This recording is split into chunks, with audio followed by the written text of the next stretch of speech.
And we're live. Welcome back to the show. This is Back on Track. I'm Carrie Gard, your host and CEO of MKG Marketing, the digital marketing agency that helps B2B tech and cybersecurity teams turn visibility into pipeline. We're here to get you back to the beginning and in the right order. Back on Track. That's what the show is called. And today, my guest knows the messy middle of getting back on track. She's going to walk us through it. I'm so happy to introduce Moni Oloyede, founder and of MO MarTech and former director of marketing infrastructure. Moni left the corporate machine because she didn't love how it treats marketing, that dollar in, dollar 20 out mentality, and she now helps small businesses build marketing from the ground up. The fundamentals first, the hard work first, and her not so secret weapon is the oldest, most durable channel there is, word of mouth. Moni, welcome to the show. So good to have you. Hello. Hey, Carrie. Thank you so much for having me. I'm so excited to be here. So excited for this show. I was priming a little early because I was like, for my own sanity, I need to figure this out. I was just telling Moni that, for MKG marketing, we've been around for over 15 years. And in the beginning, it was very much about networking. And it was a wild west of whatever we sold in, we figured out. And now that we really know what we're doing, getting back to figuring out that network effect is real. And so I am personally very excited for the show. Yes. Why don't you tell folks before we get into it a little bit about Mo MarTech and the two lanes you work in, and what got you here? Yeah, sure. Thanks for asking. So, next year, 2027 will be 20 years in marketing. It's the only professional profession I've ever had. Right, I used to work at McDonald's, but that's neither here nor there. But I spent the first half of my career in operations and on the tech side, and really focused in on digital marketing processes and lead funnels and all that sorts of things. And I got let go from my corporate job in 2023, and I decided to focus on what I call marketing fundamentals. When people are having struggles with marketing, what I realize is that they're missing fundamentals. They really don't understand their audience. They really don't understand their market. They really don't have a good message. They think they do, but they really don't. They haven't done that sort of deep level layer of work to really make those things work for them. So now I focus on helping small businesses in those areas so they can start build a right foundation and grow and scale their marketing without having to stress and get off the hamster wheel chasing leads. Oh man, we all went off that hamster wheel. Uh, this is so key. I've been beating this drum for a while now because, especially with the way search has changed and how customers are searching, having your positioning and messaging dialed in so that it's consistent, not just on your website, but everywhere, and also aligned to how your customers are talking about you is no longer optional. So Correct. thank you for getting out there and helping founders do this work early, as early Yes, as humanly possible. So absolutely. important. When do you normally start with founders? You said you start with them early. Is that Mhm. like, when's that sort of rubber meets the road moment where they're like, I need help, and they call you? My sweet spot is like I call it 0 to 3 years. So even when you're like thinking about it in ideation stage, because we have a lot of business owners who are switching from their corporate business or their government job and trying to move into maybe doing their own thing, I'll help you there. And what I get you to what I call like pre-seed. So if you are looking for investment or funding or money in any sort of way, you're looking for angel investing, you're looking for grants, you're looking for loans, any type of funding for your business, before you get there, that's sort of the sweet spot in which I work with. Because if anyone's going to give you money, they want to understand how they're going to get that money back. And as solid as your market and market understanding can be, is the better position for you to be able to get that sort of money. That is a truly unique skill. I'm not going to lie. I worked with a startup who had already gotten their first round of funding, but they needed to go look for more. And it was definitely a muscle where I was like, I might be in over my head for this because it's not it's about. I always say this to my 10-year-old daughter, read the room, like who Yes. you're talking to. And Mm-hmm. so it is that, right? With you're not talking to the end user who's going to buy your product, you are talking to investors. And that's a very different audience in terms of how you sell in that messaging. 1 So, million percent. yes, to having an expert help you do that. You've said corporate marketing is too transactional, that dollar in, dollar 20 out mentality. What does that get wrong and what does it cost a business in the long run? There's kind of two phases. There's the marketing point of view, and then there is the executive point of view on that. You have to understand both in order to sort of tackle this correctly. The marketing, what happens from a marketing point of view when you have a dollar in, dollar 20 out mentality is that you become very myopic, right? Anything that leads to revenue is good. So you just throw stuff at a wall. All I need to do is get leads, and then they're going to magically fall down this funnel and raise their hand and then end up being a pipeline revenue. And that never really works. You never do the fundamentals that we talk about. Like, let's hone this message. What are they really asking for here? The problem is really what? It's coming out as X, but underneath of it, there's some sort of emotional, corporate, structural issue that they're really kind of dealing with here. You never get to those sorts of things because you're just doing campaigns and trying to get leads and trying to qualify them and turn them into NQLs or however that turns out for your business, right? The executive or the leadership version of that is the reason why they're focusing on dollar in, dollar 20 out is they need to justify the spend, right? That's all they're trying to do.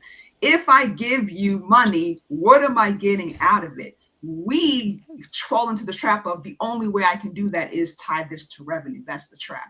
It's like they're really just trying to tie this to business outcomes. And what is that? That's going to be different for every business, right? It could be more subscriptions. It could be penetrating this market. It could be this percentage of growth, right? How is the campaign, the webinar, the thing tying to the business outcome? That's the question that they're trying to answer. But we fall into this funnel trap every single time. We can't get out of it. Every time. I just had a client ask me, bless his heart, what would happen if I doubled our ad budget? And I said, nothing good. Yeah, you spend more money. That's what happens. You'll spend more money. Your CAC will go through the roof, yeah. And we will have nothing to show for it. So I highly do not recommend it. Talk to me about why this is important to you. And then he ended the conversation there. I wonder why. Yeah, that's a legit. I asked the same thing. I cannot tell you how many business owners that say, my goal is to have 10,000 followers on YouTube, or like, X amount of followers or X amount of likes on whatever social media platform. And I'm like, why? What does that mean? Right. And that's the marketing we actually have to do. That's a good market. Like, what are you really trying to get to here? What does that mean to you? I had a conversation with a physical therapist recently, trying to help her with her marketing. And she was doing consultative work for a soccer team, but not really getting the result, not really getting clients out of it, right? She was like, it's a waste of time. We went through it, and all she really wanted was that, not to feel like she's being used, right? Well, then let's think about, can you get testimonials from them? Can you get social media content from them? Can you get some sort of, like reviews from them? Like, how do you make this valuable for you? That's the conversation. So instead of trying to chase down ways so she can get paid when these people don't have money, we just found out ways to make it valuable for her. That's a different approach. Totally different. Sometimes getting to we're almost therapists a little bit for our founders as we get to some root issues here. So I love that. It was an emotional root issue for her of like wanting to feel not like just a cog in whatever wheel she was in, but to actually be valued. That's so important. Just not want to feel taken advantage of, right? Am I being just used here? Okay, we can work with that. Absolutely. I love that. Speaking of emotion, you sort of mentioned this when you were talking earlier about emotion and messaging. I just saw a post on LinkedIn, actually was today or yesterday, about how, as B2B marketers, we need to be, sort of looking over at B2C and what they've been doing in terms of their messaging and making it a more emotional, because we are emotional buyers at the end of the day. Do you agree with this? Do you think there's a happy medium? What's sort of your take on emotion in B2B messaging? I agree with it 100%. It's just going to look different. But the sentiment is absolutely true. We buy based off emotion, justify with logic. That's a fact. These are emotional plays, right? And but the emotional in B2B isn't reactionary like it is in B2C. That's the difference, right? It's much more of internal politics and not wanting to look bad and wanting to protect your territory, and those sorts of emotional pulls. But yeah, the emotion is 1000%. I wish B2B would focus more on that. So I've been trying, Carrie, so hard. And you're dealing with multiple people. That's also the case, right? You're maybe dealing with someone who is the influencer or the practitioner or and then the head of the department and actually the C-level, whoever. So, right, there are different emotions there and different things at stake there for sure. So it's a little bit more complex, but again, the emotions are the same when you boil them down. Is it in terms of like, I think the post was talking more about stop talking about features, Yes. and so it's more about, is it outcomes? Is it like you said it looks different in B2C? It's see it like it, buy it. Right. But you're right, it's more complicated in B2B. So how do we show up emotional in that way of yes, belonging? 1000%. Yes, that's a phenomenal question. And it is outcomes, but it's the emotional outcome. So if they reach the attainable goal, right? If they use your solution and can solve the problem, what does that mean for them as the role? What does that mean for them emotionally? What does that mean for what they can become, do, accomplish, right? What is the outcome from the individual's level? And it has to do a lot around in a B2B conception about perception, right? There's a lot of in B2B, it's very risk averse, right? I'm trying to protect territory. I'm trying not to lose my job. I'm not trying to get yelled at. I don't want a Yep. spotlight on me, right? You're trying to protect something in some way. It's a big decision. Exactly. So if you can do that, what does that look like if I had your solution? That's what you need to focus on from a B2B perspective. I totally agree. Stop focusing on features and functionality. No one cares, and everyone's doing something similar at a base level anyway. So, well, that was going to be my next question, actually, is how do you not sound like everybody else? Because even if you're talking about the outcomes, all of our customers, if we're in marketing and marketing to marketers, which is probably one of the hardest jobs on the face of the planet, because we all know the ins and outs, right? We're all looking for similar things in terms of those outcomes. I just need the pipeline to happen. I need to not babysit you. I need these things to get off my plate, right? So, but everybody's sort of saying those things. Exactly. Right. So like the exercise that I take my clients through is, what does that look like? So you'll hear a lot about like productivity or, success. What does that look like? If you say productivity, you mean what? Right. Because that's going to look different per role, per organization. It's very similar to the exercise I went through with the physical therapist, right? It's coming out like this, but what you really want is to be valued. So even like if you're marketing to marketers and you're marketing an attribution platform, yes, you want to be able to tie things to revenue and be able to show your worth and your value to the organization, But underneath of that is a feeling of, I'm doing a lot of things and they keep asking me what is happening. I need to be able to show them what's going on. Underneath of that is a frustration of, I'm doing things and no one's seeing me. I'm not being seen, which means I'm not being valued. I want to be valued. It's the same conversation, right? Yeah, here's how you then become valued and be seen as a rock star in your marketing organization.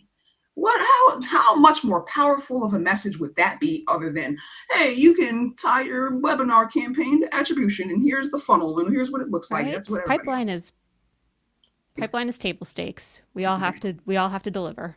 Right. But yeah, oh my gosh, I love that so much. Being valued, I think, is in your job is definitely, I don't want to say half the battle. It's probably like the whole thing. It's just a lot of it. Wanting to be, as my coach calls it, seen, heard, known, and accepted. That's all we want as humans. Literally. It's not too much to ask for. Exactly. And that's across all the B2B roles, right? That's what I mean. The emotion is the same. You think your CEO doesn't want to be valued, seen, and accepted? He's got a board in a private equity firm breathing down his neck all the time. It's the same thing. We're all trying to do the Absolutely. same thing. Absolutely. And founders especially have, leaders in general at the top are definitely on the struggle bus in terms of feeling like they have to carry the load alone. Exactly. So, yeah, no, totally. You have this phrase I love: businesses jump into the middle. They Yep. put content out, they figure it out, and they build it. People will come. If you build it, they will come. Mm-hmm. What does starting at the beginning actually look like? I mean, I think we've talked a little bit about this, but really lay it Right. out there for us. Like, where do you start? So a lot of the what I call fundamentals, and those are three areas. So it's brand, audience, and messaging. Businesses will do surface work there, check boxes, and then jump straight to building websites and creating content and trying to get leads. Execute. You Just need to execute. haven't, yeah, you haven't done the work. Especially when I'm talking to like startup businesses. It's like, listen, AI is cute, but that's not supposed to be your logo for real. That's supposed to be like a prototype, and you take it to a professional. Like, please stop doing this. But the work hasn't been done. So like on a brand level, like I said, they'll go have AI create a logo and maybe brand guidelines if I'm really lucky, and they'll check a box and think, yeah, I've done my branding. When really branding is the communication of your business without words. So if you aren't saying anything, does somebody understand, recognize, associate your brand with whatever you want to have come across? Is that happening? A lot of times it's not. You're not consistent. You don't understand the relationship you want to have with your audience. How do you want them to perceive you? You haven't thought about that. You have not done the work around actually conveying what your brand wants to be without words. Like, the golden arches have a meaning behind them without the words to them, right? The Coca-Cola Mm-hmm. calligraphy has a meaning behind it. It's very purposeful, what they're trying to convey. You haven't thought about those things. So therefore, when someone looks at your brand, they don't associate it with anything. They don't know what it is, right? You haven't done that work. From an audience standpoint, similar very thing. You've identified the demographics, but you don't understand the psychology. To our earlier point, what do they really value? What are the emotional pulls there, right? That work hasn't been done. Cultural aspects. There's all types of like deep psychology, consumer psychology work that just doesn't get done, right? It's like, oh, I'm going after Fortune 5,000 financial companies. Okay. Okay. Mm-hmm. That doesn't really mean anything. Gets you nowhere. And then on the messaging side, right, when those two things aren't done, very verbose language. I call it verbose. It's like, what do these words mean? What are you saying to me? Right? Mm-hmm. If you just give me these, I call them like McKinsey words. It's like McKinsey and BGC and Deloitte and all these Gartner, all these, what does like customer journey orchestration, what does that Oh, mean? What are you gosh. saying to me? We haven't done that work to break So those much words down. Like, jargon. very similar. Again, another thing that B2C does very well, plain language, right? I'm loving it. Just do it. You don't Just have to do be it. super, just don't be complicated. It's very simple works. So yeah, they haven't done that deep level of work. They've done the surface level. They check boxes and then they jump and go try to get leads, quote, air quotes, and then wonder why they struggle. Yes.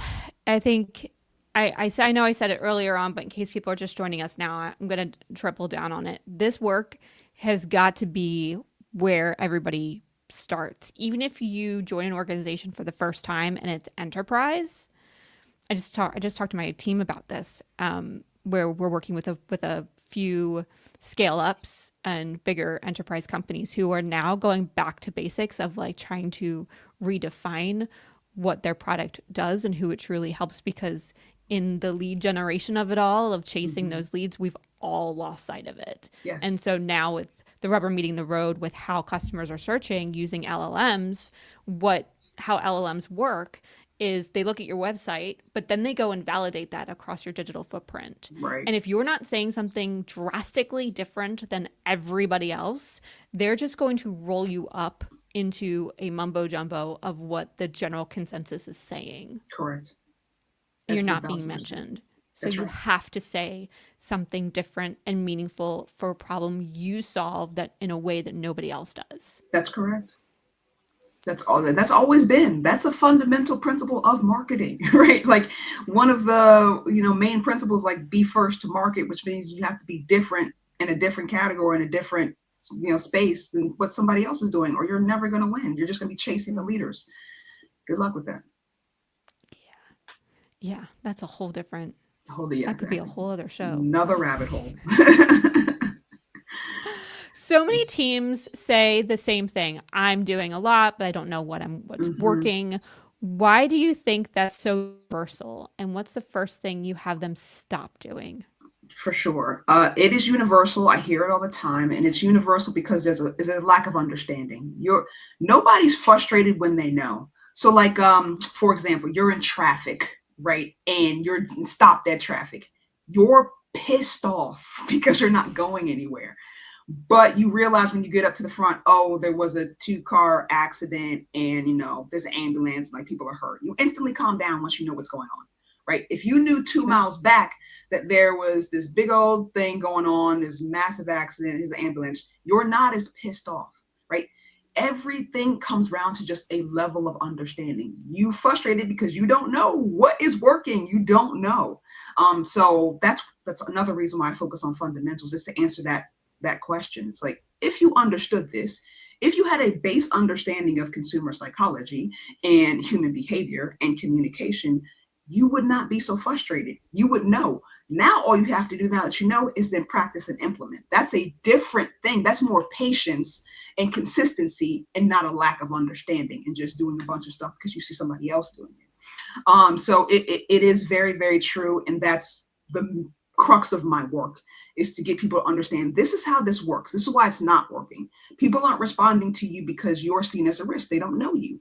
Risk are a no, right? If you Yeah. don't know a company and that's the first time you ever see them, they could be selling you the sun, the moon, and the stars. You're going to say no because you don't know them. I always tell businesses, if somebody's walking down the street and giving away free donuts, are you going to take it? They say no every time. It's like, no, I don't know you. Who are you? What is this? What are you doing right now? You start to question everything. Perfectly good donut. Nothing wrong with it. You're going to say no. Same thing. You're thinking of all of the risk. That's just basic human psychology. If you know that, now you can, try to approach that in a different way. Now I'm going to try to minimize all of the risk. Or I'm going to go find a partner who's not as risky, who people already trust, right? You just need to know. So that's the answer to the question. You don't Man, understand. That's why you're frustrated. it's so true. It's just so true. The minute you have an understanding, it's like when you're, and my husband and I talk about this all the time in terms of our fighting, like when we have spats or Yes, arguments, it comes back from basically just not understanding one another. But when we correct. like ask those deeper questions and we get to the root issue and we have an understanding, it's like this huge relief of like, ah, we were saying the same thing just Yes, from different places. 1,000,000%. We're Every actually on the time. same page. Exactly. We're saying things. Me and my fiance, the same thing. It's like, we're saying the same thing. And yet we're It's so still true. yelling at each other. And What is why are we happening? arguing about this? What's happening? It's so true. So good. Let's get into it in terms of word of mouth and actually putting, helping the rubber meet the road here. Sure. We go through the fundamentals, we understand our audience. Now we got to get that messaging out there. Word of mouth is your timeless channel. Break down the anatomy for us. What actually makes a brand talkable?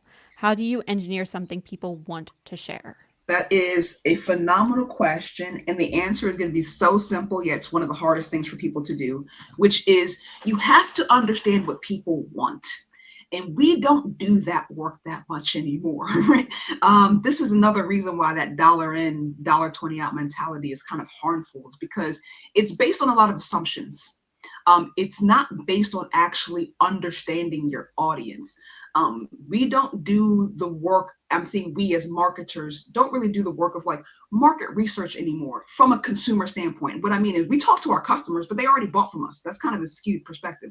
We don't talk to the Yeah. people who are in our target audience who have not bought from us before. What's the real pain point? How do they translate that pain point? How do they talk about it? Because the way that I talk about and the way you talk about it could be totally different, right? Like, what's the emotion under that? What's driving that? What's the real goal? What do you want to do? If you could do this, what does that mean, right? It's the jobs to be done theory, right? It's not really about the drill. It's about the quarter-inch hole, right? What is that? What are you really trying to accomplish here? And that, if you had that information, I can work with that. That's powerful. I'm not guessing. I know.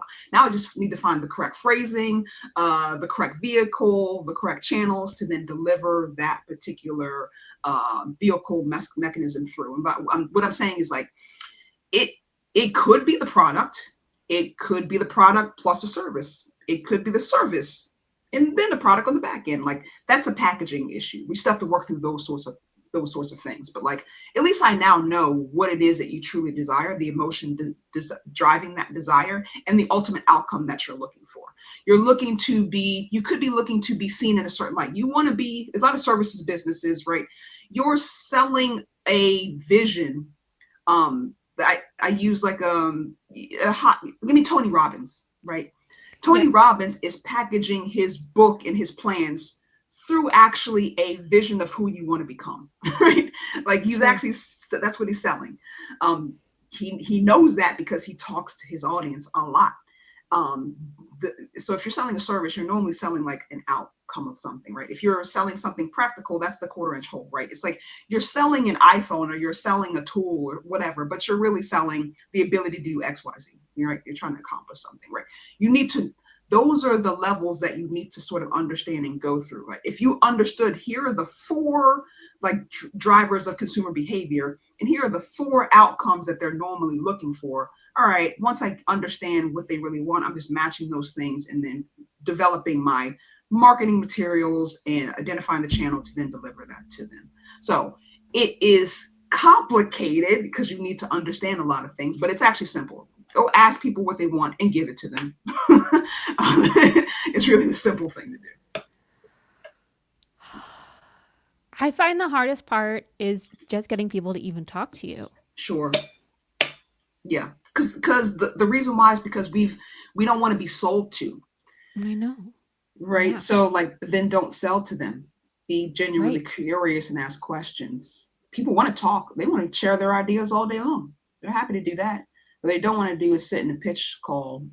That's the thing. So just reframe the conversation, right? It's not a pitch call. You're not going to sell them anything. You're just going to be gathering information. You're going to ask them questions. You want to do an interview. You want to do a questionnaire. You just want to pick their brain about something. You want to get their expertise on something. I'm open to having those conversations. I don't want to sit in a pitch call now. That's why podcasting is great. It's fantastic.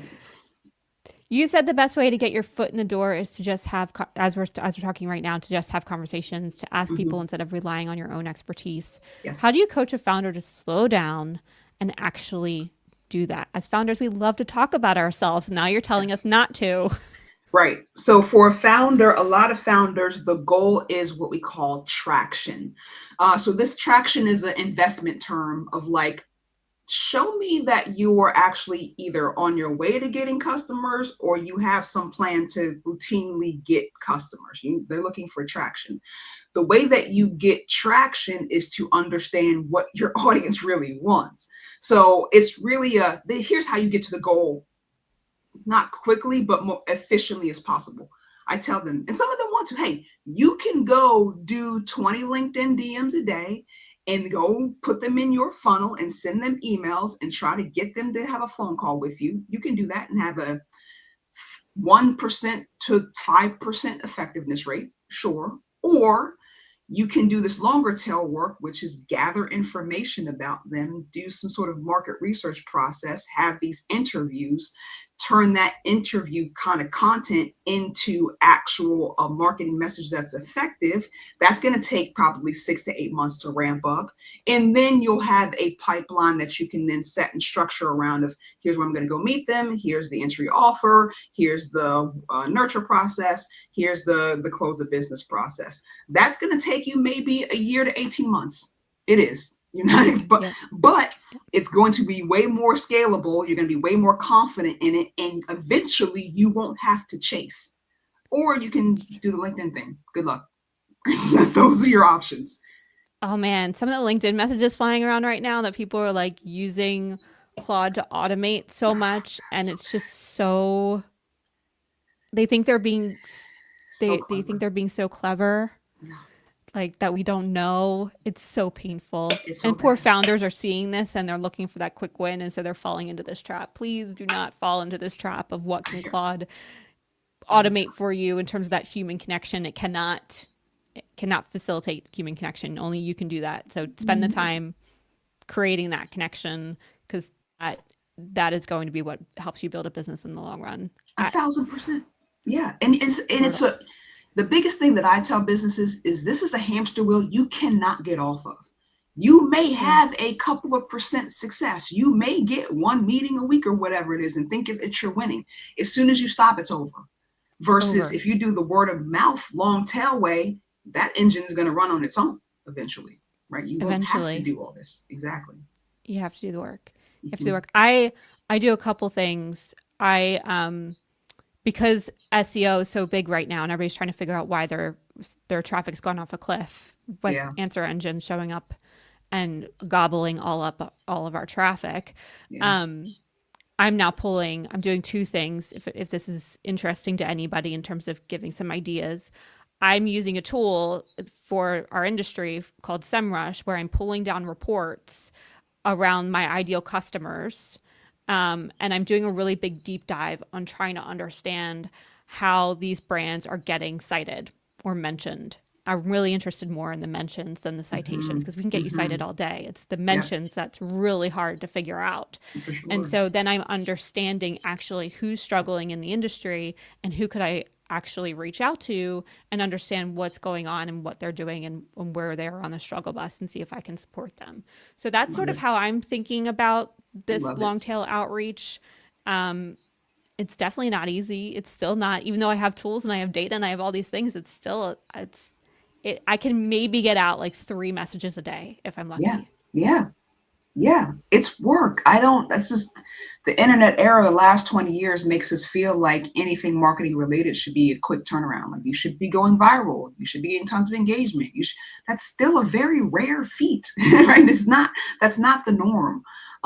And I tell people all the time, it's like, be careful using social media as your gauge because people will see you. They just won't respond. Is that a bad thing? I True. don't think so.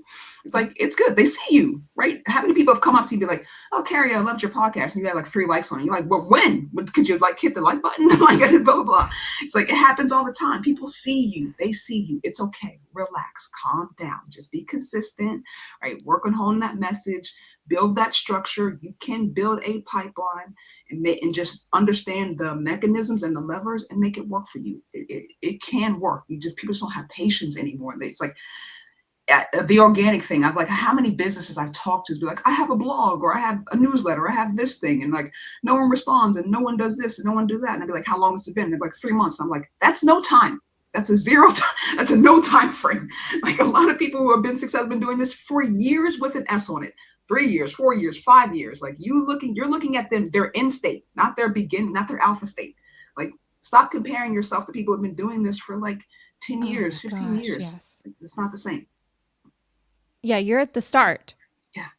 They're way down the road. And I one of the things you're sort of alluding to, but I sort of want to like tie a bow off with, is that it's a system. Yes. So the consistency happens when you build a system where you Correct. take your messaging pillars of what you understand to be the pain of your customer and how you solve it, and you build that into daily. Well, we've been testing with my LinkedIn. We're finding about posting about 3 times a week is sort of the sweet spot. Mm-hmm. Um, and it's about, and because my messaging is really consistent, I don't want to say boring, but it's not like I'm not really saying, I'm saying the same thing from a lot of different angles. Yes. Yes. So I can't say it every day, right? Right. So so 3 seems to be the sweet spot. And so showing up every, the 3 times a week on LinkedIn doing that. And Yep. then sending out 3 messages a day. I did my deep research. I try to understand where the brand is in relation to LLMs, and then I send out a message and I say, "Hey, I saw this in a report. Just thought you'd find this interesting." Mm-hmm. I do 15 to 30 net new connections a day. Like this is a Mm-hmm. system Yep. that you build. Um, Absolutely. and then it compounds, right? So I do 15 to 30 connections a day. I see who's net new. I look at I then build the report, and then I send out the report, and then I'm messaging on LinkedIn, and so that starts to sort of surround that audience, Yes. in that they're probably not going to like the post, but they're probably seeing it because Yes. your messaging's connecting. Exactly. And that's also how you stop feeling like you're doing a ton of stuff and just not getting anywhere. The system is there for a reason. Let it work for you, right? Like stop like, oh, I gotta be on TikTok now because this is the thing. And I need to be on Snapchat and I need to be over here and I need to be over there. And like, no, you don't. You do not. What makes sense for I your do think it's business? important What to find content the do you right like? Yeah. channels. Let's talk about that for a second. Yes. In Yeah. because for me, I know that LinkedIn is right. It's where all of us marketers hang out day in and day out. Sure. Um, but obviously, if you're not in sales, you work with a ton of different types of clients. How Yep. do you help them understand where their customers are and where it makes sense for them to be from a word of mouth standpoint? Yep. It depends on what you're selling and the type of content that you like to create. One of the things that I run into That's with business all important. the time is that like they find social media hard because they don't like doing it. I don't like talking about myself. I hate being on camera. I hate doing this. I hate doing that. That's going to eventually come across in your content, and you're not going to be consistent because you're not going to be consistent doing something you don't like to do. True. So it's one, what are you selling, but also like, what do you like to do? Like, if you like to, I have a couple clients who just like long form. They like to write. They like to write long form content. Get yourself a Substack. Have your Yeah. LinkedIn lead to the Substack. That's fine, right? Like some people love doing video. They love it. Okay, then you can do like Instagram and then have that lead to your YouTube. You know what I'm saying? Like you can, again, it's just systems. You can connect these things together and make them work for you. It's just what do you enjoy doing? And I think the other thing is just understanding that you have to understand the audience too as well. There is a huge piece of that as far as how does the audience consume information. That long form content can work. It's just you have to find the right channel, the right medium to make that work for you. Whereas an audience who likes to sit and read long form content, it's not going to be on TikTok, pumpkin. Those things don't go together, right? So it's that kind of thing too as well. Like, where is the audience who likes to consume the kind of content that you like to create? I in this report that I'm pulling together across, I'm looking mostly at cybersecurity companies right now, Mm-hmm. and one of the categories, AppSec, is really geared towards developers. And one of the things that popped in my research, which was really interesting, is that for developers, GitHub was Mm-hmm. like one of the top 5 resources that were being cited, right? Definitely. So it also connects to the LLMs that way. So if you're in a place where your audience is consuming this information and you're creating conversation around topics in terms of the problems you solve and you're building that community, that's going to then feed that LLM information as well. One So it million percent. all ties together. It is one big customer journey. I like to talk about it in terms of Ticket to Ride. I don't know if you're a board gamer, Moni. Mm-mm. I'm not sorry. Ooh. That's okay. That's okay. It's like a train system or even a subway system where each destination is part of the customer journey. And then you're building the train tracks and the systems that connect those journeys Hmm. so that the customer can decide where they get on and where they get off. And it's their Mm-hmm. journey to ride. And we're helping, but we have to create the connected systems between those customer journeys to bring Yes. them along where they are. So, Absolutely. Absolutely. And you and see it this all too. feeds itself. Oh, 1,000%. And you'll see this with a big creator will have a big following on one platform and not on another. You see it all the time. It's like they're big on YouTube, but they're not, doesn't have a massive following on Instagram, or they're big on LinkedIn, but they don't have a True. massive following on this other thing. And that's okay. That is all right, right? Like find your, what I Point to call like one. your stake in the ground. Exactly. Just find that Yeah. place and then build around that. That's fine. That's absolutely fine. And you can, again, being where your customer is, another really great channel for citations is Yes. YouTube. So if you do Yes. like creating videos and that's something you love to do, being on YouTube and creating an audience there is actually low hanging fruit if it's something you can consistently do on a regular basis, Yep. because You can build up an audience, you can build up connection, there's conversation that's happening. And then again, that feeds the LLMs, which is what we all need to be on a mission to do right now. Exactly.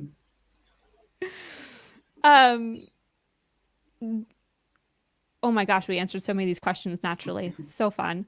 For the marketing leaders listening who think they've got messaging and positioning locked, what's your gut check? How do they know it still fits the market today and not the market from 10 years ago?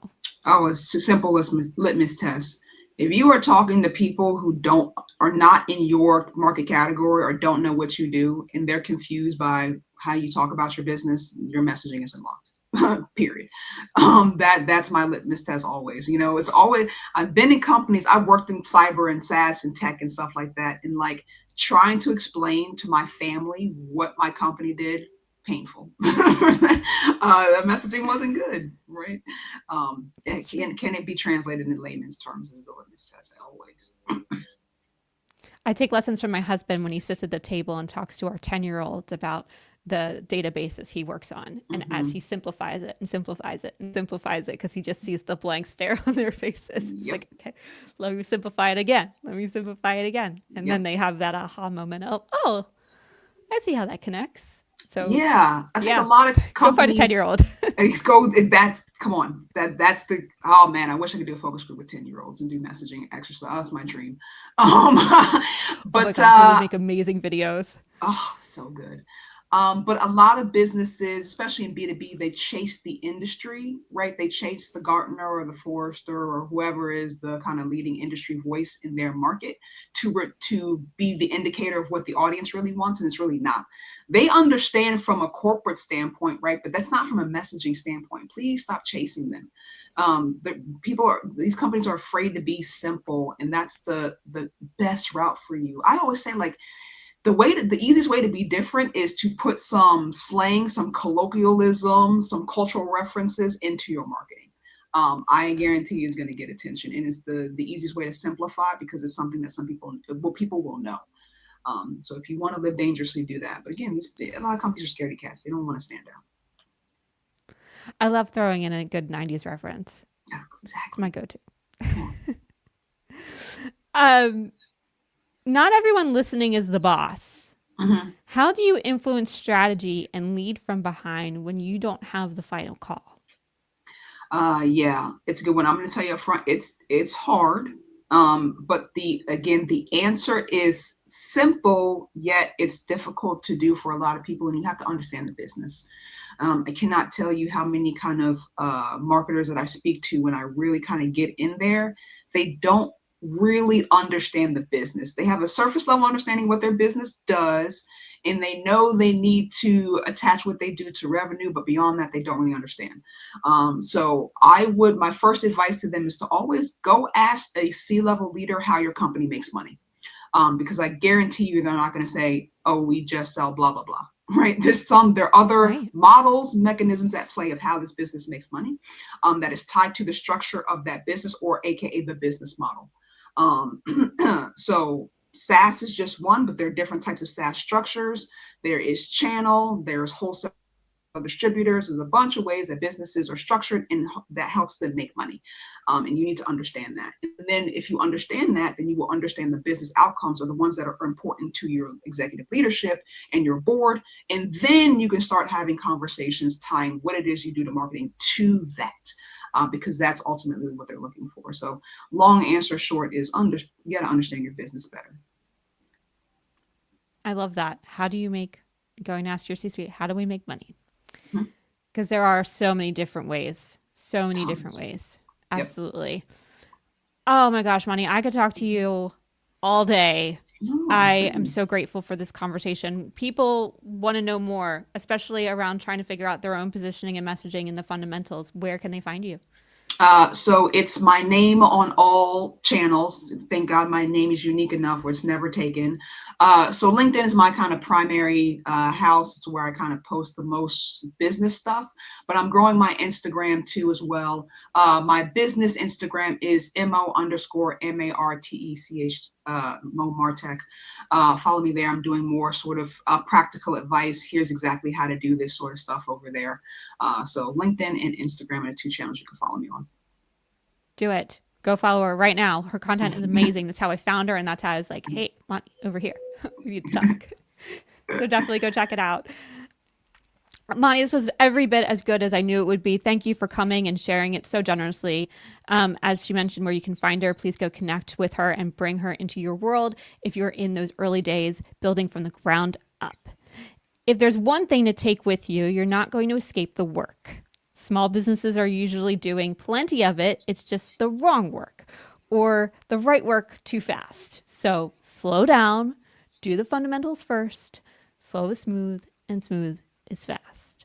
This episode was brought to you by MKG Marketing, the digital marketing agency that helps B2B tech and cybersecurity companies build the foundation first so visibility compounds into trust and trust into pipeline. If you're tired of shouting into the void, that's the work we do. Thanks for being here. We'll catch you next Thursday, as you were.